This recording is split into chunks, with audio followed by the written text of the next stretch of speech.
Ouais, bienvenue sur Hyperfocus. J'avais une idée de... J'apprends beaucoup de choses, je lis beaucoup de choses, je m'intéresse beaucoup au neuromarketing, au marketing, à la psychologie, au TDAH, à plein de choses. Et je me suis dit, je préfère plutôt des vidéos pour vous expliquer ce que je lis. Et en ce moment, je suis entre autres en train de lire C'est vraiment moi qui décide, les raisons cachées de nos choix de Dan Ariely. Et je voudrais vous parler du premier chapitre, voilà, que j'ai appris. En fait, je vous apprends un peu ce que j'ai appris, c'est toute la vérité sur la relativité. Surtout ici, il parle dans le cadre comment on fait nos choix, comment on achète des produits, comment, voilà, en fait, c'est toute la question, est-ce que c'est vraiment nous qui décidons? Euh, il part dans son livre, une fois, il a vu une offre comme ça sur je sais pas, sur un magazine sur le site The Economist apparemment. Et là, on observe, voilà, il voit cette offre, il dit, mais j'ai un abonnement à l'Economist en papier qui est à 59 euros. J'ai un abonnement à la version imprimée et la version en ligne. The Economist. Ah oui, non, à 59 euros, c'est 59 dollars, c'est la version en ligne. Ou j'ai la version papier à 125 dollars. Ou bien j'ai la version en ligne et imprimée pour 125 dollars. Et donc là, on s'aperçoit bien que c'est le même prix. Voilà. Qu'est-ce que vous choisirez dans ce cas-là? Et il s'est intéressé, ouais, il se dit, en fait, il me prend pour des gogos, quoi. Mais ce qu'il veut expliquer, en fait, à travers ça, c'est que en fait, le prix est relatif. Et attends, je fais une test. Il disait que voilà, ce qui se dit, en fait, mais finalement, pourquoi est-ce que il y a deux options, tu vois. Option 1, il y a cette offre-là. Et l'option 2, alors là, j'ai pas fait la copie d'écran. Ça serait de proposer l'offre en ligne à 59 en fait, dollars. Ouais, je sais pas dessiner. Ou l'offre avec en ligne plus imprimé. En fait, plus imprimé à 125. En fait, il se pose la question, est-ce que il y a plus de meilleures ventes avec cette option-là, ou la deuxième option, en fait, c'est de dire qu'en fait, il choisit de supprimer cette option, en fait, qui est une option, ce qu'on appelle, voilà, c'est un leurre, en fait. C'est un leurre marketing, en fait. Est-ce que vraiment, voilà, il a fait le test auprès de ses étudiants, et voilà ce qu'il a fait, tu vois, il a fait les deux tests avec des étudiants. Dans le premier cas, dans le premier cas, il a, attends, on va mettre en vert pour voir. Il a fait l'option comme dans le site en fait. Il a proposé à une centaine d'étudiants, il a fait plusieurs tests à 100 étudiants et là 84, on va dire 84% des étudiants sur 100 étudiants ont pris la meilleure option. Par contre, ce qu'on observe dans le deuxième cas, comme tu le vois là, c'est que dans le deuxième cas, si on ne donne pas cette option de l'heure, en fait là, à 78%, on vend la version la moins chère à 59 dollars en fait. Et là, c'est extrêmement intéressant. C'est-à-dire qu'en rajoutant un leurre que personne choisit, on est d'accord que personne ici a choisi. Il y a 0% a choisi le leurre. Mais en rajoutant ces options, imaginez-vous que vous passez de 32 ventes à 84. C'est colossal, quoi. C'est plus du double, quoi. Et donc, effectivement, ça conditionne. Et en fait, ça amène à un point crucial, c'est que l'homme, en fait, il fait pas un choix dans l'absolu. Il a besoin de comparer. Voilà, il a besoin de comparer. Et c'est ça qu'on appelle voilà, je sais pas, la relativité en vente. Et dans plein de choses, on va le voir.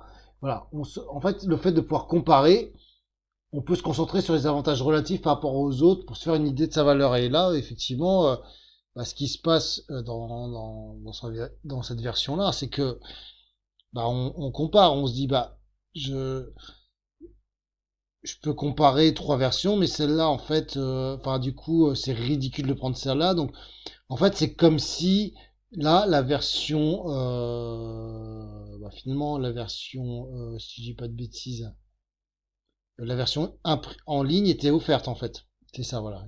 C'est comme si cette option-là était offerte, toi, dans ce choix-là en fait.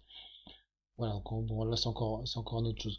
Mais la plupart des gens ne savent pas ce qu'ils veulent lorsqu'ils n'ont pas de contexte. Il y a un autre truc qu'il a fait, par exemple, alors là j'ai pas la copie d'écran, mais attends, on va prendre la gomme, tac. Il a fait un autre test en fait. Alors je sais pas s'il a fait un test avec ses élèves ou c'est une offre qu'il a vue exactement, mais en fait c'était pour acheter une télé. C'est soit il avait une télé putain, je sais pas écrire, Panasonic, on s'en fout. Ça m'énerve de mal écrire, donc je recommence. Soit il avait une TV, hop, ça va une belle TV, Panasonic 36 pouces à 690 $. Je vais mettre euros pour nous. Soit une plus grande télé à 42 pouces d'une autre marque à 850 €. Soit une grande télé Philips 50 pouces à 1480 €. Donc là, j'ai pas les chiffres en tête, les tests qu'il a fait, mais qu'est-ce que vous prendriez, vous, comme télé sans connaître? Eh ben, il est fort probable que vous ayez choisi la seconde télé, en fait. C'est que le fait d'avoir ce qu'ils appellent un prix d'ancrage élevé ici, ça permet de comparer et de se dire, ouais, finalement, avec la différence de prix qui est légère, on a plus facilement tendance à prendre le prix moyen. C'est pour ça que souvent dans des boutiques ou dans des trucs, ils mettent un autre produit un peu plus hors de prix, comme dans un menu, comme dans un menu de restaurant où il peut y avoir des bouteilles de vin beaucoup plus chères. Bah, tu vas pas prendre la bouteille de vin la plus chère, mais tu vas prendre celle qui est un peu dans les prix moyens ou un peu moins cher, sans prendre alors, il y a des gens qui vont prendre le moins cher, mais en tout cas, en probabilité, juste le fait de rajouter cette TV un peu supérieure, bah, ça incite les autres à... Alors soit il y a des gens qui vont prendre la meilleure télé, hein, bien sûr, mais sinon ça incite les autres à prendre l'option intermédiaire. Euh, alors j'improvise complètement ma vidéo, mais en fait voilà, c'est vraiment le principe de la relativité. Vous voyez ces deux ronds noirs, lequel vous paraît le plus gros et lequel vous paraît le plus petit. Donc vous êtes d'accord que, en tout cas en apparence, celui-là il est plus gros, alors que celui-là il est plus petit. Pourtant, alors, je sais pas si je peux faire des traits. Attends, je vais mettre pause. Je crois que c'est une option trait. Attends, j'ai trouvé un truc de règle là, mais je sais pas comment l'activer. J'avais merde, pas du tout ça. Bon, c'est pas grave. Attends, non, si j'ai peut-être un. Ah. Donc tu vois, attends, c'est que ça marche ça. Voilà. Attends, mince. Si je pars de ce point-là à ce point-là, et si je compare comme ça, tu vois qu'ils sont égaux. Tu vois, ils sont égaux les deux petits ronds. Et tu vois avec l'impression en fait de quand notre esprit, en fait, on observe toujours les choses en fonction en relation avec les autres, en fait. C'est ça qu'ils appellent la relativité. Si j'efface ce trait-là, par illusion d'optique, on a vraiment l'impression que le trait de gauche est le rond de gauche est plus gros que le plus tour. On a vraiment tendance à comparer des choses on a vraiment tendance à comparer des choses faciles à comparer en plus. Alors, il a fait beaucoup de tests et dans le bouquin, ce qu'il explique, euh, c'est que alors A et B c'est des produits, peu importe, et chacun a un attribut 1 et un attribut 2. Donc le A il est meilleur dans le, je sais pas si je peux faire ça. Le A ici il est meilleur dans l'attribut 1 et le B ici il est meilleur. Si tu devais, je sais pas, par exemple il y a une télé là, on va dire, si on prend l'exemple de la télé. On va dire que là c'est le taille de l'écran, tu vois. Et là, bon, ça, j'allais mettre le prix, mais c'est un peu ridicule là si je mets le prix. Euh, on va dire, pas le prix, enfin l'inverse du prix, c'est que c'est rapport qualité-prix, voilà. Là, on va dire que c'est rapport qualité-prix, tu vois. Bon, pour le coup, il faudrait que j'ai un autre attribut, quoi, tu vois, ou une autre option. Mais bon, c'est l'idée qui m'est venue là. Bon, bah voilà, là, t'as une télé qui est plus grande. Ouais, non, en fait, on va pas du tout prendre le prix, c'est pas une bonne idée. Ouais, t'as la taille de l'écran et qu'est-ce qu'il y a pour une télé? Ouais, tu vois, si elle est sa résolution, voilà, résolution. C'est rien, bon, ouais, c'est vraiment pas le bon choix. Bon, bah voilà, est-ce qu'il te faut une plus grande télé? Alors celle-là, elle est plus grande, mais celle-là, elle est meilleure résolution. C'est difficile à choisir. Alors que ici, si tu as la même chose, tu vois, bah là, ils ont monté un produit, tu vois, qui a une moins bonne taille d'écran, une moins bonne résolution. Mais tu vois, ces deux-là, ils peuvent être facilement comparables. Tu vois, tu peux comparer facilement et en fait, tu arrives à la conclusion, bah forcément, le A est supérieur à la version moins A, tu vois, qui est fait exprès. Et donc lui, il se retrouve isolé. Et en fait, à choisir entre ces trois options, dans la majorité des cas, donc à supérieur à 50%, on va prendre l'option A parce qu'on veut te faire acheter le produit A. Alors que là, les gens peuvent être dans l'indécision, pas savoir, et ils peuvent ne pas acheter en fait. Enfin voilà, ils vont réfléchir, voilà, ils peuvent ne pas acheter. Et là, c'est intéressant. Et il a fait des tests dans le livre, ce qu'il explique.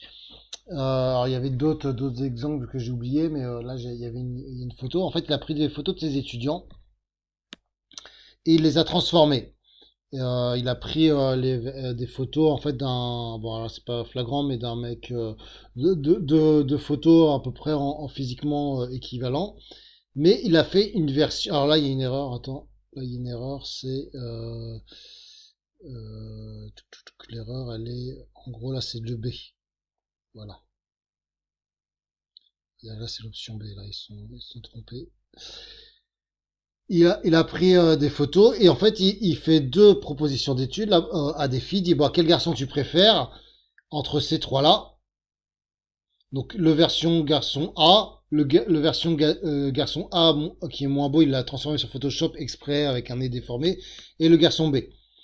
Et pareil, dans un autre test avec la même chose, sauf qu'en fait, garçon A, garçon B et garçon B déformé. Et bah dans la version A de l'étude, la majorité des filles ou des garçons, il a peut-être fait les tests dans les sens, ils ont choisi la version A. Et dans l'autre cas d'étude, ils ont choisi la version B. Pourquoi? Grâce à la magie de la relativité, donc je pourrais appeler ça l'esprit de comparaison. Quelque part l'esprit, parce qu'en fait, bah, les filles, bah, elles voient bien que celui-là est moins bien que le A, ils peuvent comparer les deux en fait. Et voilà, et dans le livre, à un moment donné, il explique, bah voilà, si tu veux aller en soirée pour séduire machin, prends-toi avec toi un pote qui est un peu moins drôle que toi, qui est un peu moins, il est pas super moche, un peu moins moche, bah toi, en fait, tes charmes vont être décuplés en fait. Ça c'est marrant, voilà, il le ramène un peu à la séduction. En tout cas, la relativité nous aide à prendre des décisions dans notre vie, mais en fait, il explique aussi que ça peut nous la pourrir parce qu'on se compare aux autres, on se trouve moins bien, ça peut amener de la jalousie, etc., etc. Mais en l'occurrence, voilà, je voulais amener cette idée-là. Et donc, des fois, quand tu vois des en fait, on voit bien en fonction. En fait, ce qui est intéressant, c'est qu'en fonction de ce qu'on te propose, donc soit l'option 1, ça dépend. C'est qu'est-ce qu'on veut. C'est si on veut te faire acheter A, on te rajoute la photo moins A. Si on veut te faire acheter B, on te rajoute l'option moins B. Donc on te rajoute ce qu'on appelle un leurre. Voilà. Et donc en fait, toute la question du livre, et j'en reviens au thème du livre, c'est mais est-ce que c'est vraiment moi qui décide? C'est-à-dire qu'on peut vraiment influencer en statistique, hein, évidemment, parce que je crois que alors les chiffres, j'ai pas le livre là devant moi, mais c'est peut-être l'ordre de 75%, 70% qui vont prendre l'option A plutôt que l'option B, quoi. Mais ce qui est énorme, c'est un gap vraiment important. Voilà, voilà pour ma première vidéo. J'ai bien envie de, comme je lis, de vous apprendre des choses. N'hésitez pas à vous abonner. Et moi, je vous dis à bientôt. Salut!